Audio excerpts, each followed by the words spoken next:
Collaborative negotiation and negative news and crisis communication. Collaborative negotiation হচ্ছে basically কি বলে cooperation আর কি, কোলাবোরেশন, একসাথে কিছু করা, কোলাবোরেটিভলি কিছু করা। এটা সাধারণত কয়েকভাবে হতে পারে, বিজনেস টু বিজনেস, ঠিক আছে, বিভিন্ন বিজনেস নিজেদের মধ্যে কোলাবোরেশনে যেতে পারে, একসাথে কোনো কাজ প্রবলেম সলভ করতে পারে, যে একসাথে বিজনেস করবো, that is called joint venture. মানে মোস্ট অফ দ্য টাইম আমরা যদি এরকম দেখি, যদি দুইটা বিজনেস একসাথে কাজ করে তখন এটাকে আমরা বলি জয়েন্ট ভেঞ্চার। আর দুজন লোক যদি একসাথে একটা বিজনেস করে সেটাকে বলি আমরা পার্টনারশিপ বিজনেস, ঠিক আছে। আমরা আর দেখবো এটা। কোলাবোরেটিভ নেগোসিয়েশন একটা পয়েন্ট এই চ্যাপ্টারের নেগেটিভ নিউজ একটা পয়েন্ট, এই চ্যাপ্টারের আরেকটা পয়েন্ট হচ্ছে crisis communication. Negative news and crisis communication, collaborative negotiation, এটা এই পুরো চ্যাপ্টারের একটা পার্ট। এখানে দুইটা পার্ট ভাগ করা আছে, 15 পর্যন্ত হচ্ছে আমাদের এই পার্টগুলো, আরেকটা হচ্ছে রাইটিং টেকনিক নিয়ে এর পরের পার্টটা। সো দুইটা পার্ট নিয়ে এই চ্যাপ্টারটা করা হয়েছে আর কি। সো আমরা ফার্স্টে দেখব হোয়াট ইজ কোলাবোরেটিভ নেগোসিয়েশন, ঠিক আছে। সো কোলাবোরেটিভ নেগোসিয়েশনটা কি জিনিস? A negotiation strategy where all parties aim to find a mutually beneficial solution. তাহলে এর নেগোসিয়েশন স্ট্র্যাটেজি কি বলছে? নেগোসিয়েশন মানে কি? নেগোসিয়েশন মানে কি বলতে পারবেন? কি স্যার, এমন একটা কমিউনিকেশন যেখানে স্যার দুইজনেরই উইন উইন সিচুয়েশন থাকে। হ্যাঁ, নেগোসিয়েশন মানে হচ্ছে বার্গেন, ঠিক আছে। আমরা যে বার্গেন করি, ধরেন বাজারে কিছু কিনতে গেছেন, হ্যাঁ, বার্গেন করতে, সেলার একটা প্রাইস দিল, ধরেন একটা জামা কিনতে গেলেন, সেলার বললো 2000 টাকা, যদি বার্গেন অপশন থাকে আর কি, if it is not fixed. হ্যাঁ, if it is fixed price then you don't have that option, you have to take the decision based on the price whatever they are asking. But if there is any bargaining option, bargain purchase option, then you can also hike a price, or you can tell your number. তো যদি seller বলে 2000, আপনি বললেন ধরেন 1000, seller বললো না 1800, আপনি বললেন 1200, লাস্টে সেলার বললো আমারও না আপনারও না, তাহলে 1500-তে ফিক্সড হোক। তখন আপনি দেখলেন আপনি 500 কমালেন, আর সেলারও তো লাভ 500 কমিয়ে 1500-তে নিয়ে আসলো, সেলার একটু কমালো, আপনিও একটু সেলারকে প্রফিট কম দিলেন। তাহলে এখানে কি হচ্ছে? উইন উইন সিচুয়েশন, অর্থাৎ দুইজনই উইন করবে, দুইটা পার্টি উইন করবে, ঠিক আছে। এখানে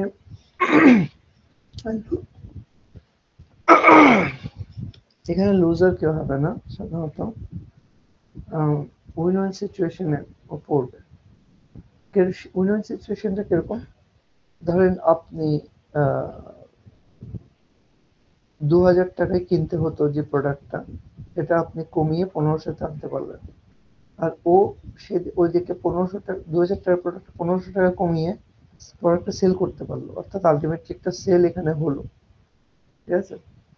এখন বিজনেসে কখনো কি বলে এই ইয়ে হয় না, কি বলে লসে কেউ বিক্রি করে না, যদিও কেউ অনেকে বলে আমি লসে বিক্রি করছি, লসে দিচ্ছি, বাট ইটস নট রাইট। বিজনেসে সবসময় প্রফিটেই বিক্রি করা হয়, একদম যদি না বিজনেস লস করে, প্রোডাক্ট বিক্রি হচ্ছে না বা প্রোডাক্ট চলে যাচ্ছে, সেই তোমার আলাদা হিসাব। But all the time business wants to make profit. So এইখানে এই জিনিসটা খুব ইম্পর্টেন্ট, উইন উইন সিচুয়েশন, হ্যাঁ, উইন উইন নেগোসিয়েশন। তাহলে উইন উইন নেগোসিয়েশন মানে বিজনেস তখনই হবে, অর্থাৎ একজন সেলার তখনই সেল করবে যখন প্রোডাক্টটা কি বলে প্রফিট এনশিওর করে। অন দি আদার হ্যান্ড আপনি বায়ার যদি হন, আপনি বাই করবেন তখনই if you think that you are getting the right price. হ্যাঁ, যে আপনি মনে করছেন হ্যাঁ এই প্রাইসটা আমি বাইরে গেলেও কিনতে আরো বেশি লাগবে, আমি ওর থেকে ভালো দামে পাচ্ছি। দুইজনেই উইন উইন নেগোসিয়েশন। তেমনি ব্যবসায় কি হয়, ব্যবসায় অনেকগুলো ব্যবসা অনেকগুলো ব্যবসা নিজেদের আলাদা আলাদা উইংস থাকে। হ্যাঁ, ধরেন আপনার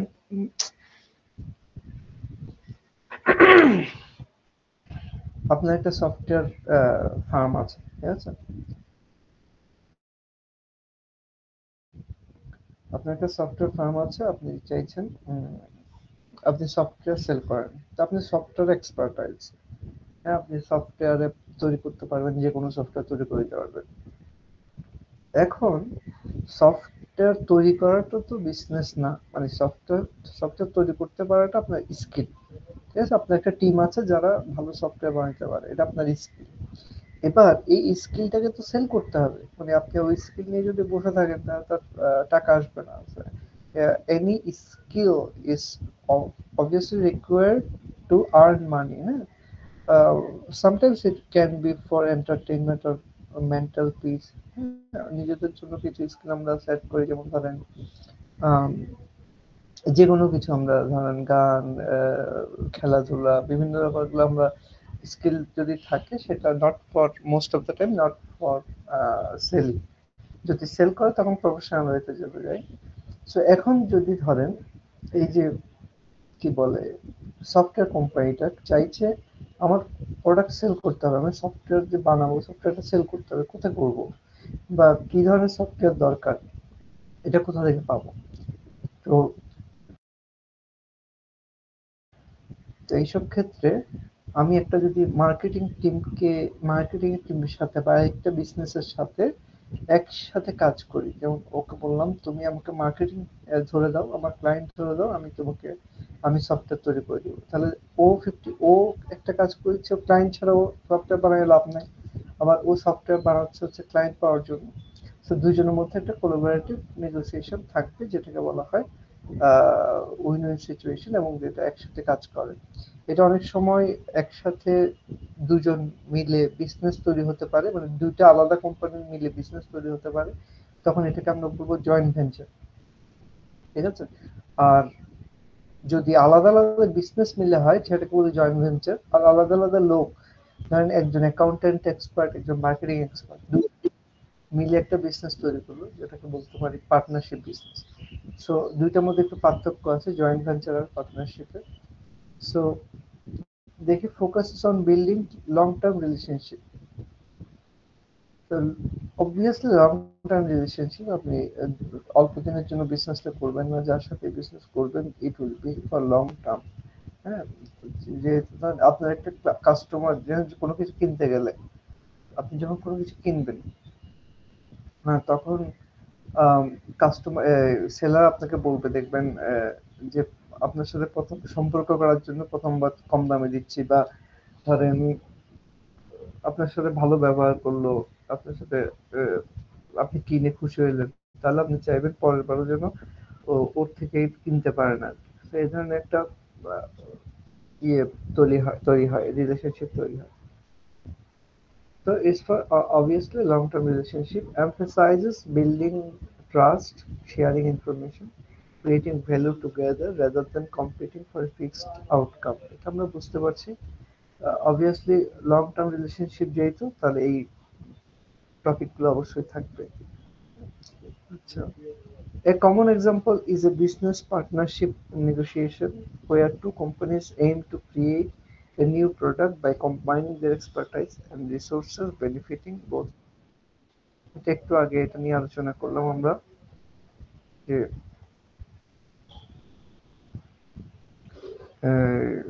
কি বলে, দুইটা কোম্পানিজ একসাথে হয়ে they will create a new product by combining their expertise.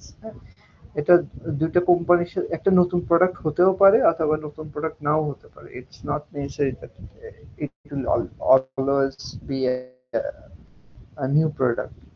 দুইজন দুই জায়গায় এক্সপার্টাইজ থাকতে পারে, but the business will go for fixed outcome, মানে প্রফিটের জন্য কাজ করছে আর কি। তো আমরা একটা উদাহরণ দেখলে জিনিসটা একটু ক্লিয়ারলি আরো বুঝবো ভালো করে। একটু উদাহরণটা,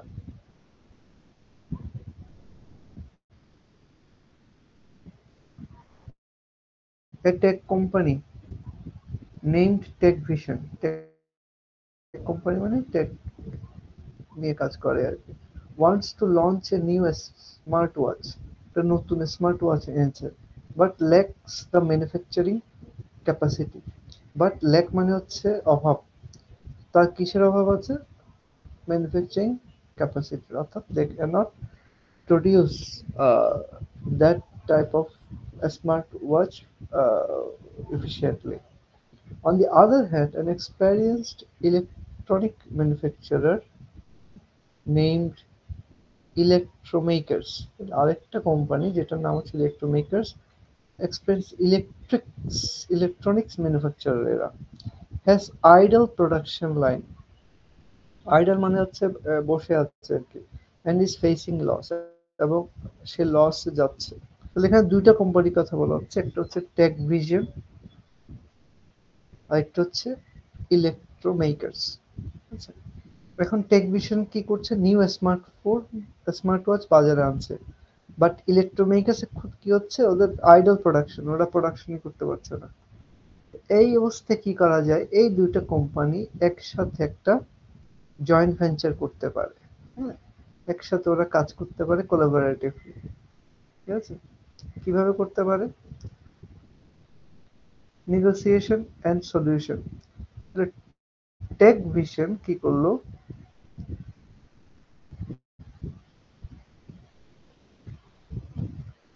take vision and electromakers sit down for negotiation, ঠিক আছে?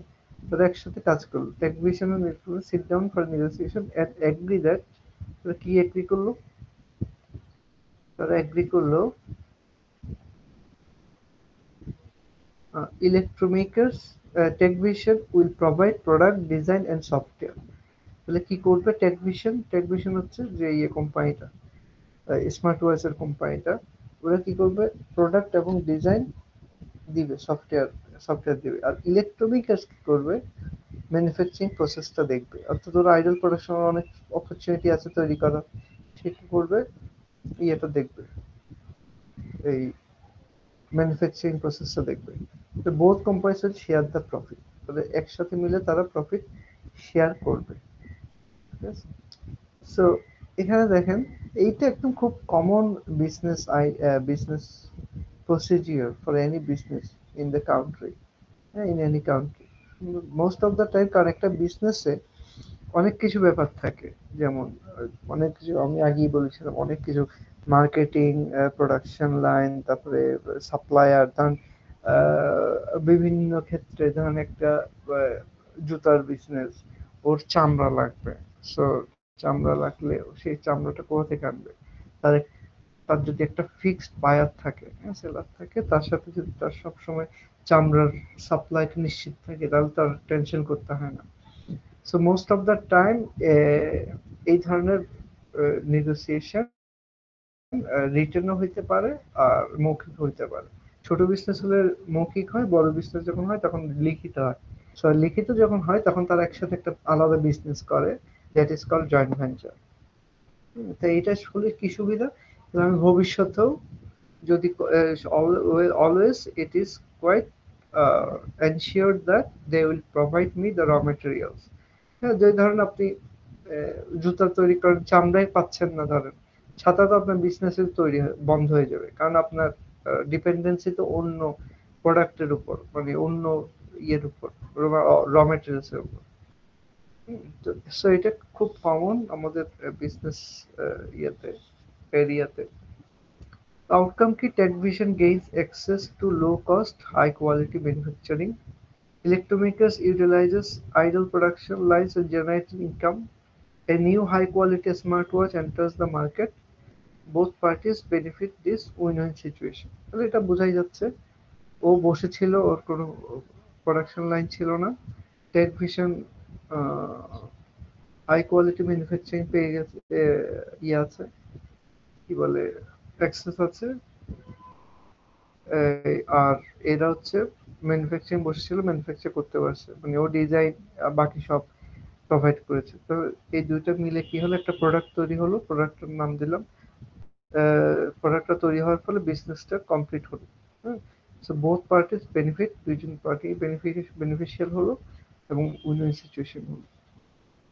আচ্ছা, এখানে একটা জিনিস ইম্পর্ট্যান্ট, আরেকটা জিনিস ইম্পর্ট্যান্ট, সেটা একটু পরে দেখাচ্ছি।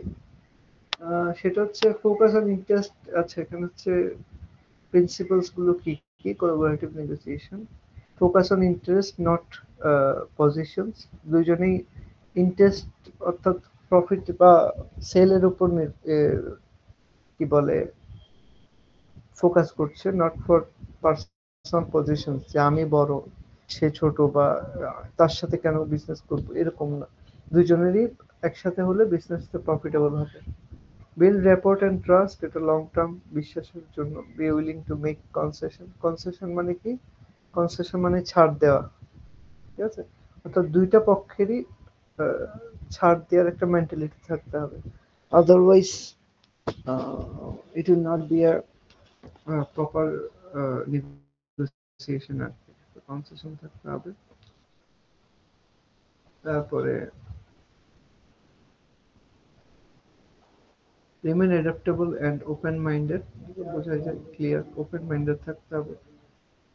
প্রিপারেশন ইজ কি, প্রপার প্রিপারেশন থাকতে হবে।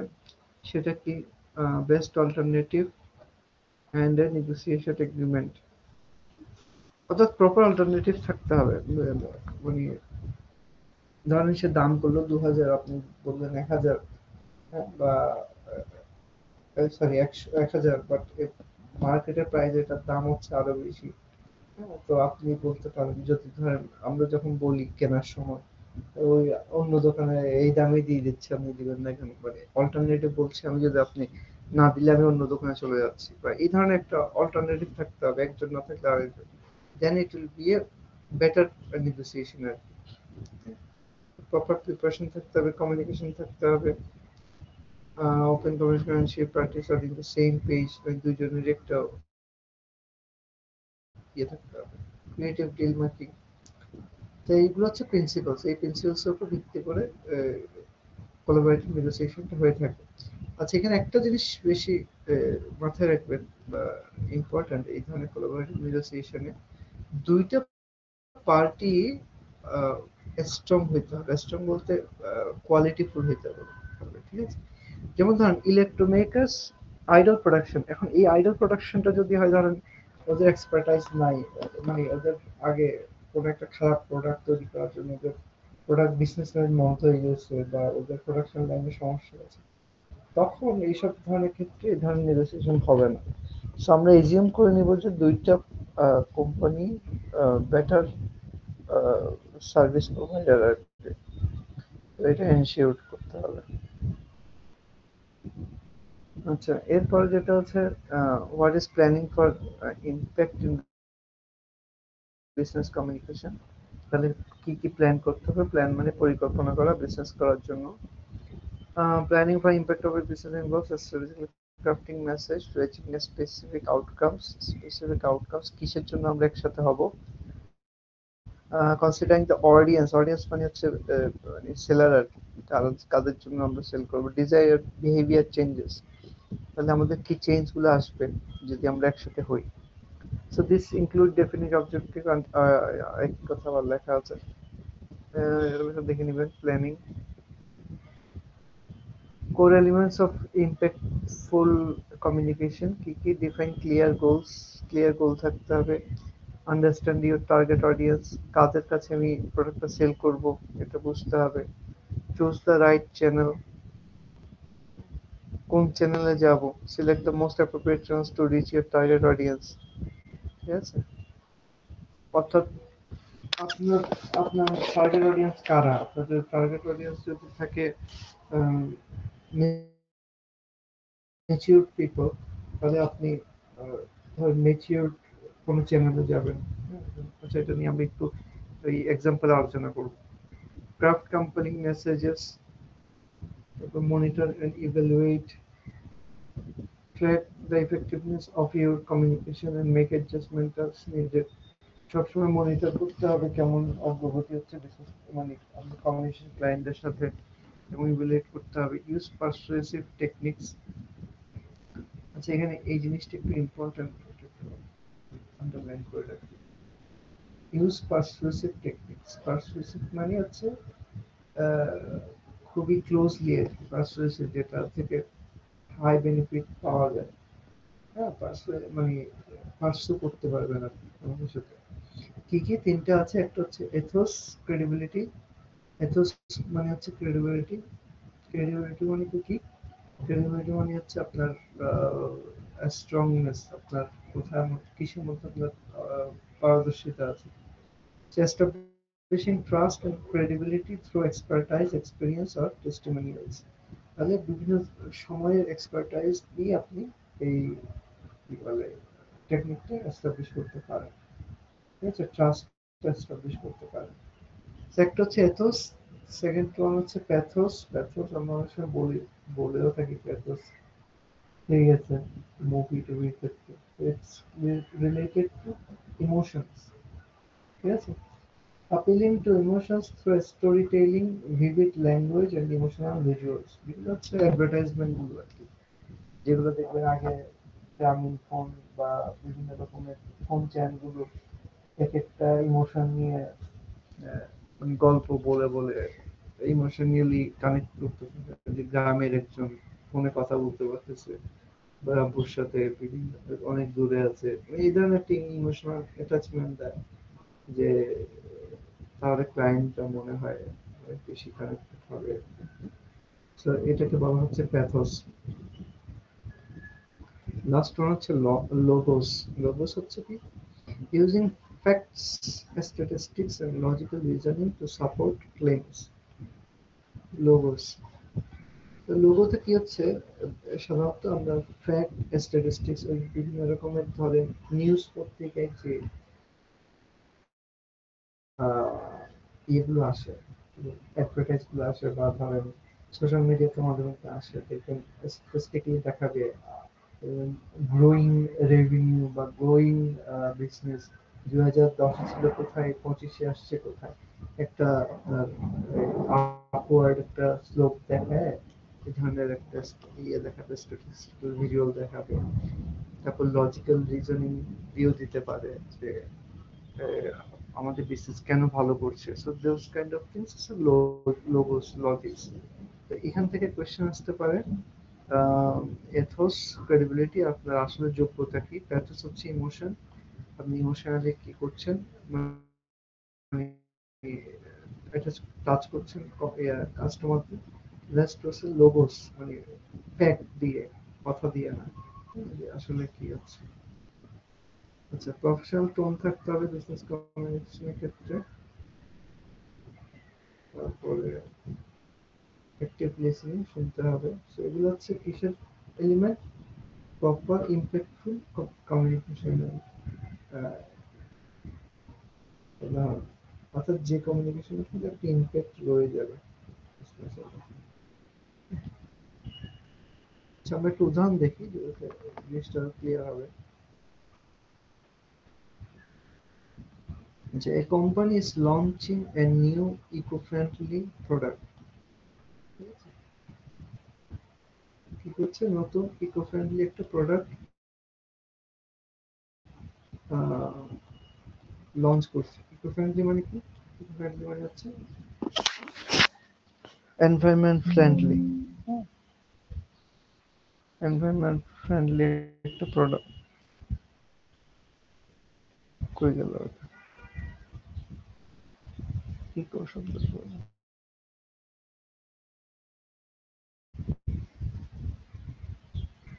হ্যাঁ, a new eco-friendly product launch।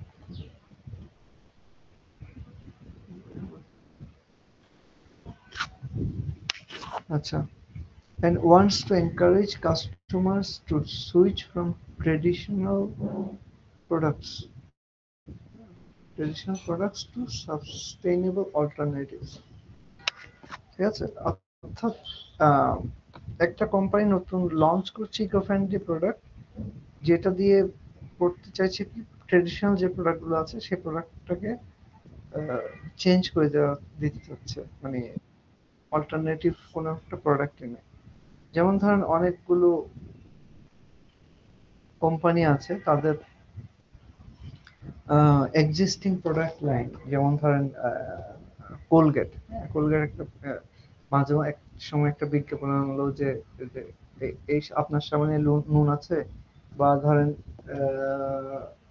এখন আরো বেশি নুন বা আরো বেশি ফ্রেশের একটা বিজ্ঞাপন আছে ওই ক্লোজ আপের, এখন আরো বেশি সতেজ, আরো বেশি মিন্ট। হ্যাঁ, মিন্টের ইয়েতে মানে।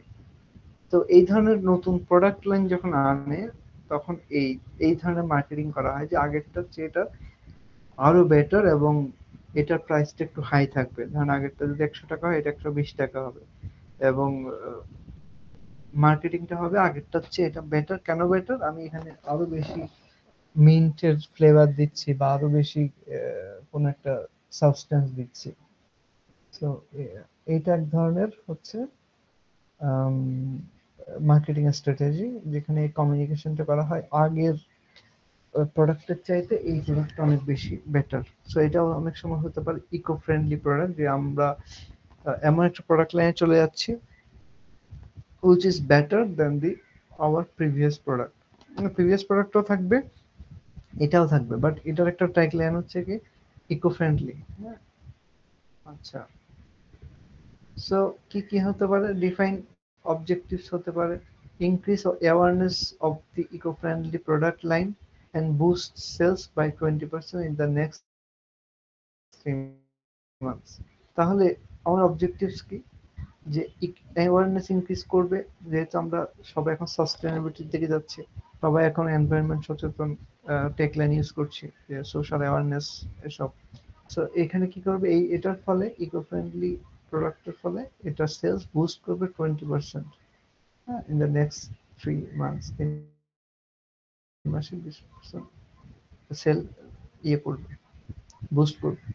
এবার আন্ডারস্ট্যান্ড অডিয়েন্স, এটা ইম্পর্টেন্ট। অনেক সময় আমরা প্রোডাক্টের যখন মার্কেটিং স্ট্র্যাটেজি তৈরি করি, বা যে ধরুন যখন কোনো রকম প্রমোশনাল স্ট্র্যাটেজি তৈরি হয়, তখন এগুলো দরকার, কারণ এখানে একটা বাজেট দিতে হয় বা একটা ওয়ে দিতে হয় এটার আউটকাম কি সেটা।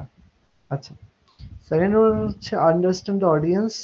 অডিয়েন্সকে আপনার বুঝতে হবে কাদের জন্য এটা করছেন। Target environmentally conscious customers aged 25 to 45 who are active on social media and value sustainability. আচ্ছা, so target audience is very important for any business। কাদের জন্য কারা আমার টার্গেট কনজিউমার্স, কাদের জন্য আমি বিজ্ঞাপনটা দিচ্ছি, ইটস ভেরি ইম্পর্টেন্ট। কেন ইম্পর্টেন্ট? ধরেন আপনি বিক্রি করছেন চিপস।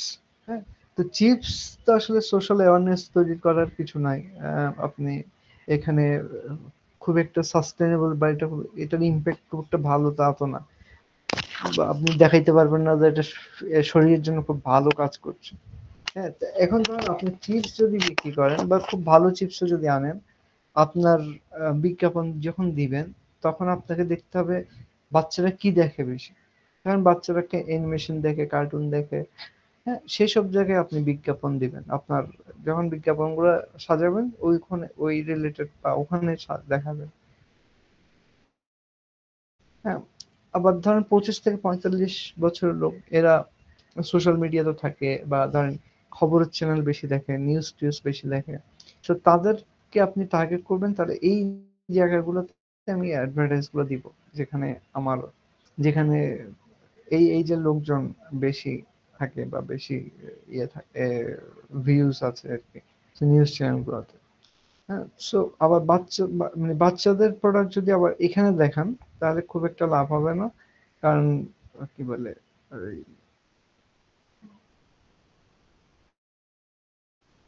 এই যে লোকটা ওই চিপস এর প্রতি এত অ্যাট্রাক্টেড না, যে চিপস এর বিজ্ঞাপন দিয়ে খুশি হয়ে যাবে।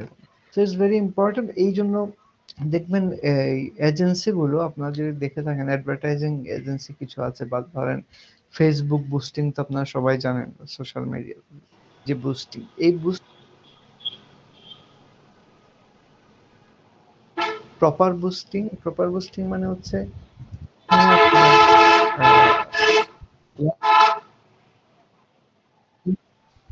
আরো ইয়ে খোলা, মিক খোলা, আওয়াজ আসতেছে। ইয়াসমিন বলবেন কিছু? আচ্ছা, সো এই ধরনের ক্ষেত্রে কি হয়, জানিছিলাম। তো এরা কি করে, ক্লায়েন্ট কাদের সেই হিসেবে ওরা ক্লায়েন্ট ঠিক করে কাদেরকে আমি এই ফেসবুকের এগুলো যাবে, এই নিউজগুলো যাবে, সেগুলো অ্যানালাইটিক্স মাধ্যমে হয়, কার ব্রাউজিং কিরকম সেভাবে অ্যাডভার্টাইজ গুলো যায়। আবার কিছু আছে অটো বুস্টিং, মানে যেখানে সেখানে চলে যাবে, এটা যার প্রয়োজন তার কাছেও যাবে, যার প্রয়োজন তার কাছেও যাবে। তো ওটা মোর ইফেক্টিভ না আর কি, মানে কে চাইছে আমার বিজ্ঞাপনটা সেটা বের করে দেওয়াটা খুব বেশি ইম্পর্টেন্ট। আচ্ছা, তাহলে চুজ চ্যানেলস, আমরা বিভিন্ন চ্যানেলের মাধ্যমে যেতে পারি, Instagram, email, news letter, company website অথবা নিউজ পোর্টাল, এই ধরনের বিভিন্ন চ্যানেল দিয়েও যেতে পারি। ক্রাফট দ্য মেসেজ, বিভিন্ন প্রোডাক্টের একটা ট্যাগলাইন থাকতে হবে, হ্যাঁ, design clear and compelling message suggest product protect the planet without promising quality, try our new sustainable product, line good for you, better for the earth। অর্থাৎ এটা কিনলে আপনার জন্য খুব ভালো হবে, আপনার দেশের জন্য খুব ভালো হবে, আর্থের জন্য খুব ভালো হবে, দ্যাট কাইন্ড অফ একটা ট্যাগ লাইন। যেমন আমরা আমাদের ওয়ালটন লেখে দেশীয় পণ্য কিনে হও ধন্য, হ্যাঁ, তো এই ধরনের আমি ট্যাগ লাইন যদি ইউজ করি, সেটা সেটাও ক্যাচি আর কি। আউটকাম কি, the campaign resonates with the audience, অডিয়েন্সের সাথে এটা মোর রেজোনেট করে, মানে একাত্মতা ঘোষণা করে। ইনক্রিজিং এঙ্গেজমেন্ট ইনক্রিজ হয়, প্রোডাক্ট সেল হয়।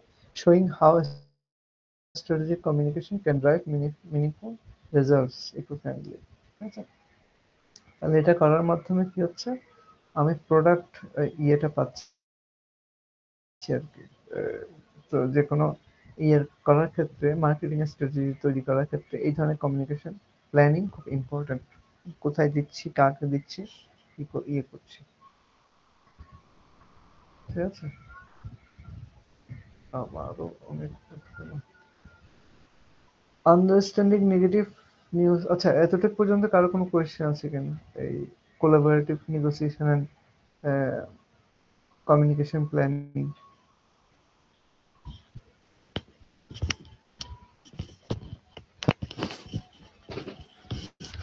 শুনছেন সবাই নাকি জয়েন করে ঘুমাচ্ছেন বৃষ্টির না দিন? স্যার, আসি স্যার। সবার মিক ওপেন হলে গাড়ি ঘোড়ার আওয়াজ, সবাই কি বাইরে? আর হাট বাজারের কি অবস্থা এবার? আর এবার তো বৃষ্টির মধ্যে খুবই খারাপ অবস্থা যাবে, মানে হাটেটাতে, ইয়েতে, গরুর হাটে।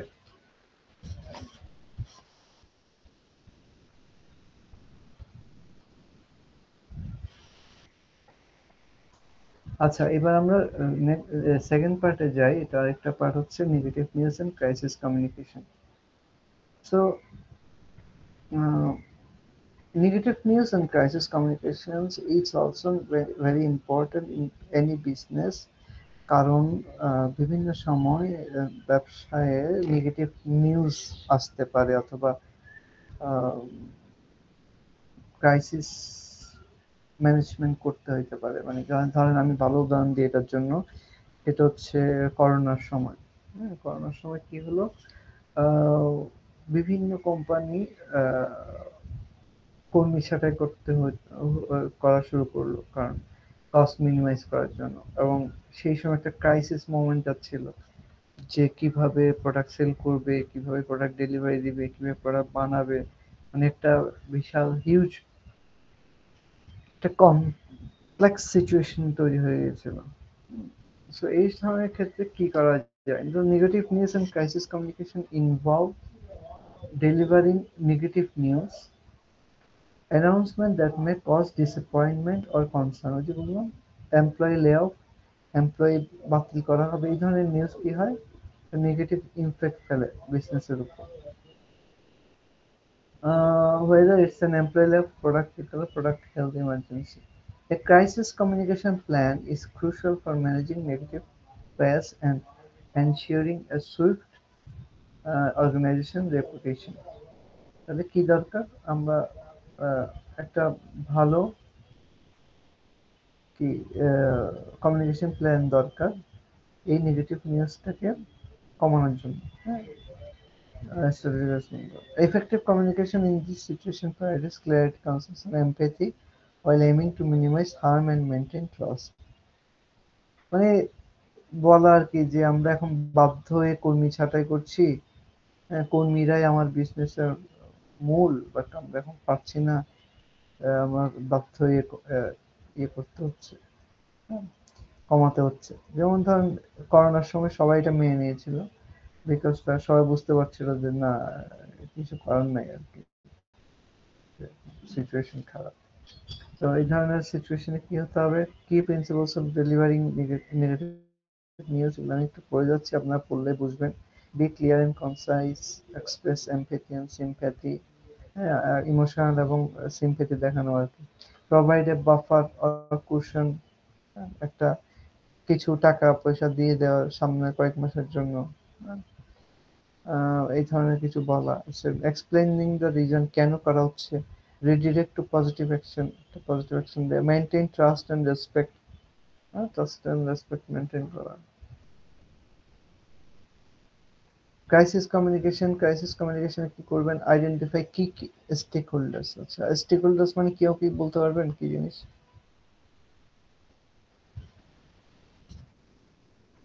স্টেক হোল্ডার্স স্যার যারা ইউজ করে অথবা এর থেকে বেনিফিটেড হয়।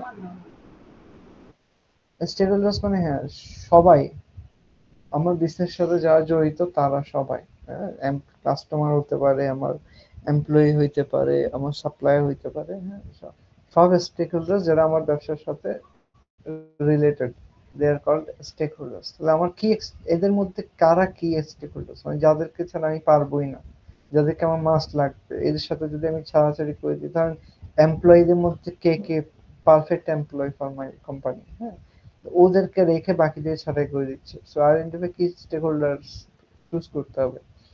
এস্টাবলিশ কমিউনিকেশন চ্যানেল, তাদের সাথে কমিউনিকেট করার জন্য একটা চ্যানেল থাকতে হবে। ডেভেলপ টকিং পয়েন্টস, তাদের সাথে রেগুলার কথা বলতে হবে। অ্যান্টিসিপেট পটেনশিয়াল কোয়েশ্চেন, কোয়েশ্চেনের আনসার তৈরি করতে হবে। Monitor media and social media, media এবং সোশ্যাল মিডিয়াতে এটা নিয়ে আলোচনা করতে হবে।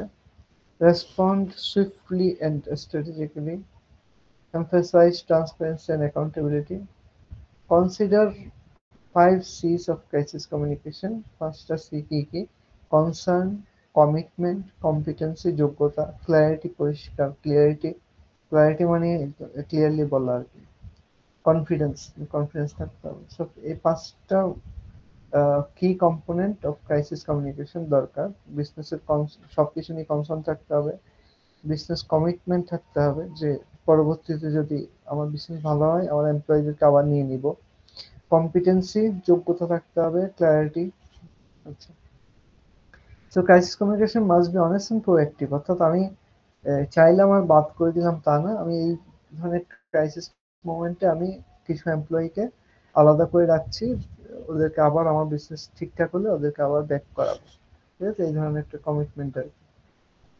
Examples of negative news and crisis communication, employee layoff, যদি ধরেন ব্যবসায় এমপ্লয়ি ছাঁটাই করতে হয়। So communicating the decision to employees, এমপ্লয়িজের সাথে কথা বলা in respectful and clear manner, তাদেরকে বলা যে এই কারণে আমার এমপ্লয়ি ছাঁটাই করতে হচ্ছে। Then product recall, issuing a public statement outlining the issue, advising consumer on how to return the product and taking responsibility for the product problem, ঠিক আছে। তাহলে পাবলিক রিকল করতে হবে। আউটলাইনিং দ্য ইস্যু, পাবলিক স্টেটমেন্ট দিতে হবে, পত্রিকায় দিতে হবে কেন আমার এটা করতে হচ্ছে। সবাইকে জানাতে হবে যাতে এটার ফলে কোনো নেগেটিভ নিউজ বের না হয় যে কোম্পানি বন্ধ হয়ে যাচ্ছে, সেখানে এমপ্লয়ি লে অফ করতেছে বা এমপ্লয়ি ছাঁটাই করতেছে, এমন যেন না হয়। কেন করছি, আমরা এখন ক্রাইসিস মোমেন্ট চলছে, ধরেন করোনার কারণে ব্যবসা বন্ধ ছিল, তাই আমার লে অফ দিতে হচ্ছে, বা আমার এখন দেশের সিচুয়েশন ভালো না, এই কারণে আমার অনেকগুলো শিপমেন্ট বাতিল হয়ে গেছে, তাই আমি আমার এমপ্লয় ছাঁটাই করতেছি, এই ধরনের একটা আর কি জানাতে হবে। Public health emergency, clear and concise information of the public of situation, clearly এটা উল্লেখ করতে হবে। আচ্ছা, এখানে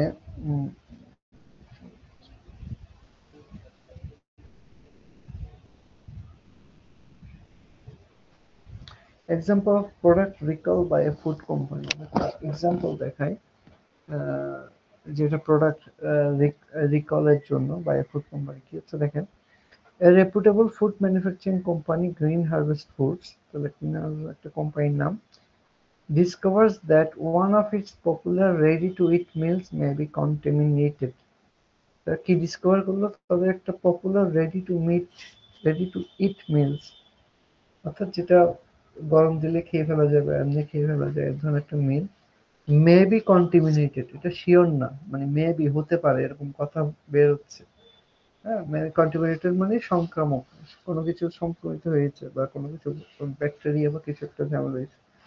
ডিউ টু প্যাকেজিং ম্যালফাংশন, অর্থাৎ প্যাকেজিং ঠিক মতো হয় নাই, বা প্যাকেজিং এর যে পলিটা ইউজ করা হয়েছে সেটা it's not better, or it's not provide better quality. So in that situation, the issue poses potential health risk. If it is the product comes with the wet weather, or the outer air, বাইরের বাতাস, হাওয়া বাতাস যদি লেগে যায়, তাহলে the product may be contaminated. So and immediate action is required. So in this kind of situation, যদি এটা বের হয় যে প্রোডাক্টটা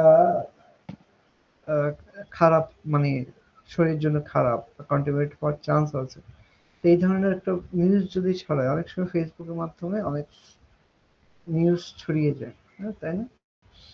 তো এই ধরনের একটা নেগেটিভ ইম্প্যাক্ট বিজনেসের উপর পড়ে। ঠিক আছে, যেমন কিছুদিন আগে আরঙের ক্ষেত্রে ওই প্রাইস ট্যাগ নিয়ে একটা বিশাল ঝামেলা হয়েছিল, যে ঝামেলা না, অনেক কথা সোশ্যাল মিডিয়াতে দেখা গেছে। এই ধরনের অনেক প্রোডাক্ট নিয়ে অনেক সময় নিউজ ছড়াতে পারে। সেই ধরনের ক্রাইসিস মোমেন্ট স্ট্র্যাটেজি কি? ইমিডিয়েট ইন্টারনাল ব্রিফিং, অর্থাৎ সাথে সাথে একটা ইন্টারনাল ব্রিফিং দিতে হবে। So the company first informs all relevant internal stakeholders. Internal stakeholders মানে বিজনেসের ভেতরকার যারা আছে তাদেরকে তাড়াতাড়ি ইনফরমেশন দিতে হবে।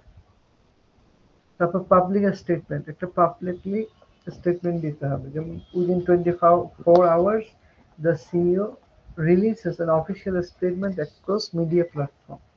তারা কি করলো, সিইও একটা অফিসিয়াল স্টেটমেন্ট প্রোভাইড করলো, কি বললো, at Green Harvest Foods consumer safety is our highest priority, অর্থাৎ কনজিউমার সেফটি জন্য আমরা কাজ করছি।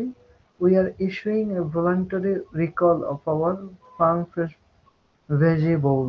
হ্যাঁ, এটা একটা ওর প্রোডাক্টের নাম যেটা বিক্রি করতো।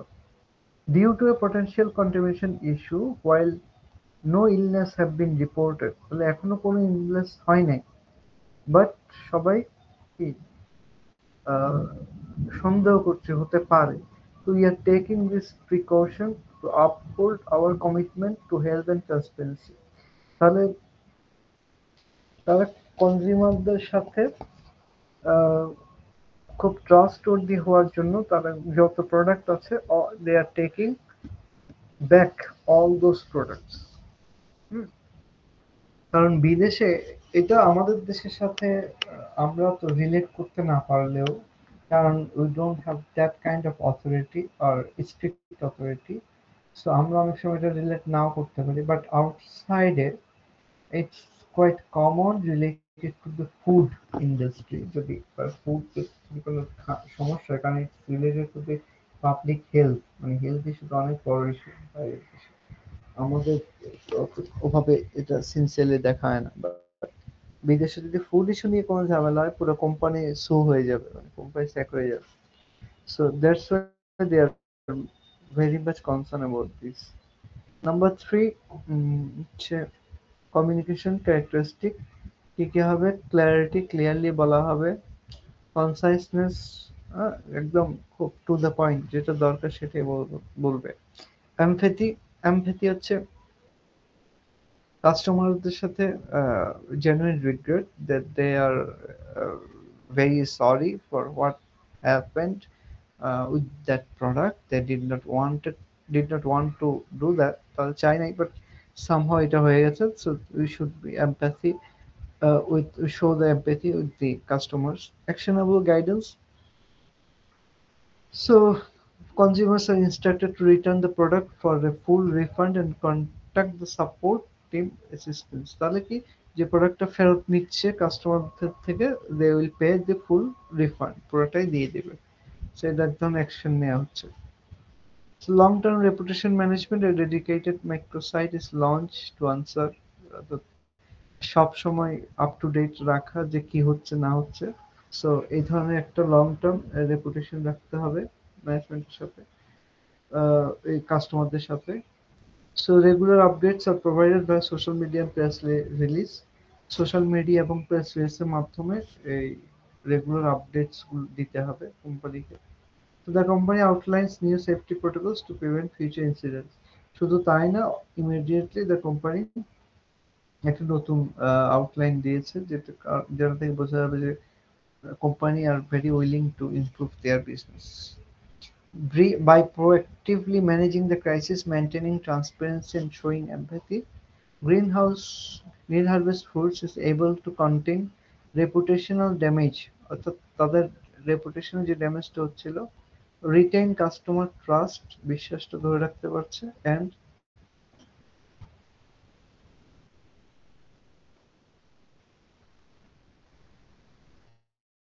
and demonstrate corporate responsibility. তাহলে এটা আউটকাম হচ্ছে পুরো বিজনেসটার এই অ্যাকশনটা নেওয়ার ফলে। ঠিক আছে?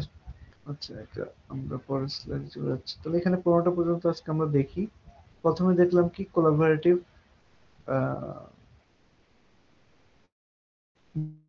নেগোসিয়েশন কি, তারপর আমরা একটা এক্সাম্পল দেখলাম কিভাবে এটা করা হলো। তারপরে তাহলে কোলাবোরেটিভ এক্সাম্পল দেখলাম, আর টেক ভিশন এন্ড ইলেকট্রোমেকার্স একটা এক্সাম্পল দেখলাম। দেন কি প্রিন্সিপলস অফ কোলাবোরেটিভ নেগোসিয়েশন, কি কি ইম্পর্টেন্ট আছে, কি এলিমেন্টস। তারপর দেখলাম planning for impact in business communication, কি প্ল্যান করা যায় ইম্প্যাক্টফুল বিজনেস কমিউনিকেশনের জন্য। তো এখানে এই ইউজ পারসুয়েসিভ টেকনিক্সটা ভালো করে খেয়াল করবেন। 3 ধরনের পারসুয়েসিভ টেকনিক্স আছে: এথোস, প্যাথোস, লোগোস। তারপরে একটা উদাহরণ দেখলাম আমরা। Then understanding the negative crisis in communication. Then কি principles of delivering negative news. Crisis communication, এখানে কনসিডারিং 5 C's কিভাবে দেখতে হবে: constant commitment, competency, clarity, confidence. Then example দেখলাম একটা, যেটা হচ্ছে প্রোডাক্ট রিকলের। প্রোডাক্ট রিকল মানে প্রোডাক্টটা ব্যাক করা আর কি, রিকল নিয়ে নেওয়া। কি দাও, ফুড কোম্পানিটা প্রোডাক্টটা রিকল করলো, এটা দেখবো। সেতটুকু পর্যন্ত কার কোনো কোয়েশ্চেন আছে কিনা? আজকের টপিকটা মোটামুটি একটু ইজি বা একটু theoretical, but very important in the business area আর কি, এটা খুবই কনসার্নফুল টপিক। আচ্ছা, এইটা রিলেটেড আমরা একটা কেস স্টাডিও করবো পরে। আচ্ছা, এতটুকু পর্যন্ত কারো কোনো কোয়েশ্চেন আছে কি? না স্যার। কোয়েশ্চেন? আচ্ছা, আর rest part of the slide will be discuss later. আরো হাফ আছে, নেক্সট ক্লাসে আলোচনা করব।